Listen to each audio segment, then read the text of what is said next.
hello, good day po sa inyong lahat, lalo-lalo na po sa mga kapanood ng video na ito. Ayan, so meron lang po akong gustong i-share na isang opportunity at siyempre sa kalusugan, guys. Na-amaze ako sa naging testimonial ng kanyang paggaling dito sa kanyang karamdaman. So ayan, siya na po ang bahalang mag-explain kung paano po ba siya napagaling ng products ng Empower Consumerism. Ayan, ipapasa ko na po sa kanya, guys. Yan, by the way, my name is Alvin Rodriguez. Ayan, so kung hindi ka pa nakasubscribe sa aking channel, ayan, subscribe na po at pindutin mo po ang notification bell para po lagi ka po updated. Ayan, so ipapasa ko na po sa aking business partner na natulungan po ng products ng Empower Consumerism. Ayan, bye-bye!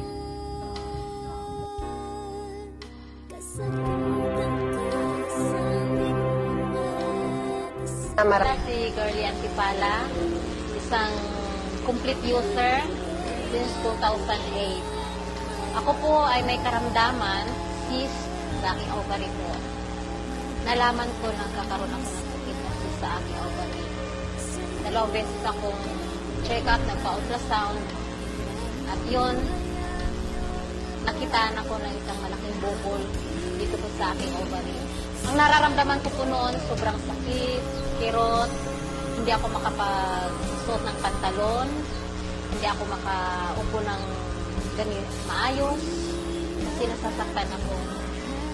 Yan po, nung nasa Adventist na ako, ultrasound po ako ulit. At yun, nakitaan ko talaga na meron po akong cyst. Pero not knowing na nung umuwi ako sa amin, dumating yung isang product, itong complete, at yun nga ang sabi, malaking tulong daw ito para sa akin. Hindi pa rin ako naniwala. Although napakinggan ko na yung sinasabi nila, hindi ko pa rin pinapansin, gawa ng mahal nga. Pero nung habang nakalipas yung mga araw, pinitiis ko yung kirot at sakit at nakikita ko yung isang karton na naka-display. Sabi ko, sige nga, subukan ko kung gaano katotoo yung sinasabi nila. At yun nga, trinay ko. Habang tinitake ko, yun po, naging daan. Nararamdaman ko, unti-unti akong gumagaling. Salamat po sa Panginoon, naging daan itong complete. Ito siya. Ako po'y gumaling sa karamdaman ko, nawala po yung cyst ko. 2 pad pa lang yung naubos ko. Wala na po yung sakit. At sa pangmagandang blessing na binigay ni Lord sa akin, nabuntis pa ako.